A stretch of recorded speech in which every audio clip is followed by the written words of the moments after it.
Woo. I love chords. I think it sounds amazing and I want to talk about it. One of the things that I like is how lush that sounds, but it could also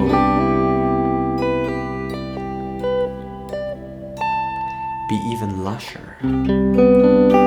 So today I want to talk about quite a few options, 5, of how to expand our vocabulary. So let's start. Before we start, I guess, what are 7 chords? So if we take a 1, 3, 5, C major, yes, we just want to add the 7. So what is 7? Where does it come from? Literally counting up 1, 2, 3, 4, 5, 6, 7. So I'm grabbing the 7th note, the 7th degree off that center. Now if we're talking about C major, and we're in the key of C major, 1, C to C major 7. So how do we do that? Well, basically the theory behind it is we're grabbing the C major 1, 3, 5 and we're adding the 7th 1, 2, 3, 4, 5, 6, 7. B natural. Definitely don't play this voicing, but play this voicing. The C goes here, C major 7. This is level 1. Level 2, and this is where things start to get interesting. So if you like this kind of content and would like to support me to be able to do more of this, please check out the Patreon. There's a lot of stuff there, a lot of PDFs, a lot of content. It would mean a lot if you can just join. Thank you. It's cool, we can play this shape, but what happens if we want to play a different melody? Like, how do we do that? So first of all, these shapes need to be as flexible as we can. And what I see when I think about C major 7, I see C major scale all across the board and I can grab notes. Alright, so what we're gonna do right now is play C major scale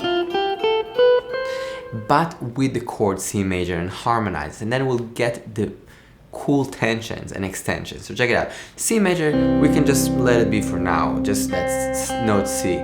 But once we're starting to play the D here, I'm gonna use this shell chord for a second. So 1, 3, and 7, and D on top. This is super beautiful. You can also use the open E. Woo. Now I'm gonna play this note E, right? Just third note of the scale with this shape. And then F, it's gonna be a little clashy. But again, if it's kind of like resolving to the E, it's gonna sound good. Next one is G, I'll play it here. Just this shape, barring the first finger. Then A, instead of E here, I'm gonna move to the A. And if I play the whole chord, kind of strum it, I get the D as well. So this is actually C major 7, 9, 6, or 6, 9. Then the B natural here, I'll play this shape. So this is kind of a C chord here, and this is the B natural, and then we're back to C. So check it out one more time, slow. C, and you can sing it. No, and you feel that tension, right? Mi, fa, sol, la, si, do.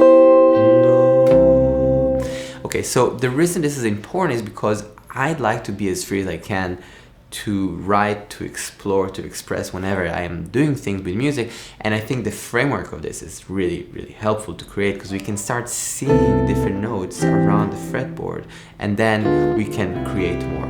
3, we're gonna use exactly that framework, but now we play it in time slowly. So I'm just gonna groove gently on one chord.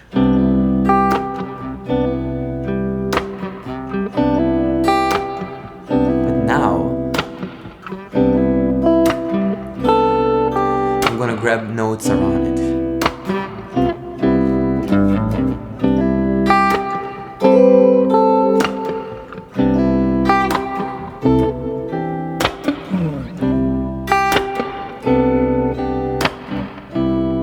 So the idea here is we're kind of like grooving a little bit, just ever so slightly on one chord, and we're trying to see what we can do, what we can find around using that framework of the C. And again, we want to kind of visualize the C major scale across the guitar. And of course, the more shapes and fingering you know for C major, you can grab more things around that. 4. We're gonna add one more element here. I'm gonna add this chord in between.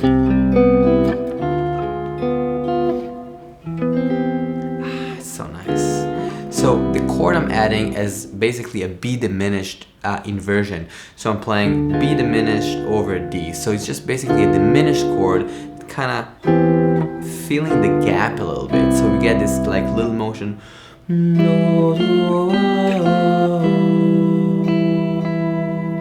And so nice. It's being used a lot in classical music, in jazz, in pop, in almost everything. Just ever so slightly kind of like filling in gaps. You hear it a lot in church music, definitely organ sounds. And for us, I think it's really, really cool as a concept. Check it out really slowly in time.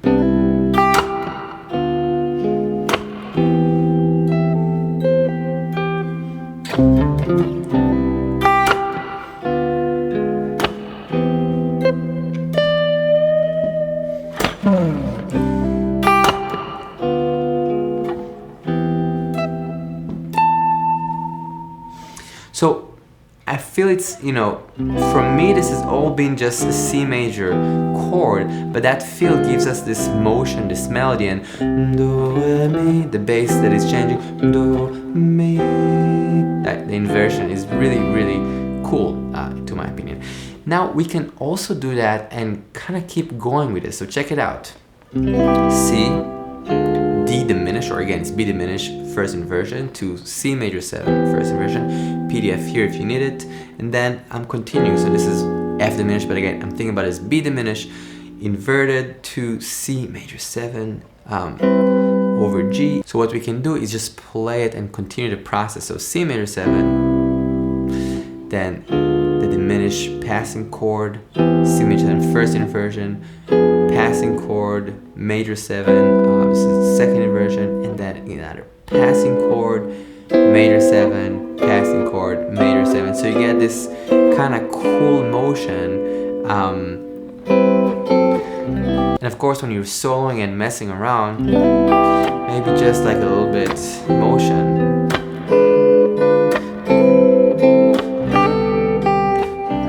Right, so you have all these like, and again, I'm really seeing the C major scale, and I'm seeing how I'm using these inversions and these kind of passing chords in between.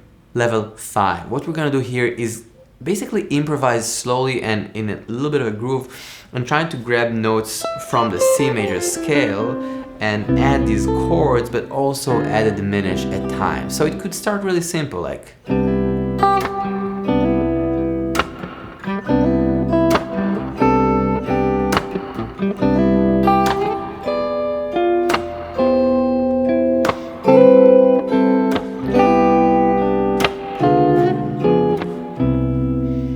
So you see, I'm just literally playing C major 7 and throwing in some of these diminished shapes in between, and then sometimes I am going to the inversion. So of course it is helpful to know some C major 7 shapes. You can check it here as well in PDF. But the point is that you can do a lot with what you know. If you take the C major scale, you take 1 or 2 chords and kind of move your fingers a little bit to find things. As always, thank you so much for listening. I hope this was helpful and interesting. I really appreciate you being here, and I'll see you guys very soon. Peace.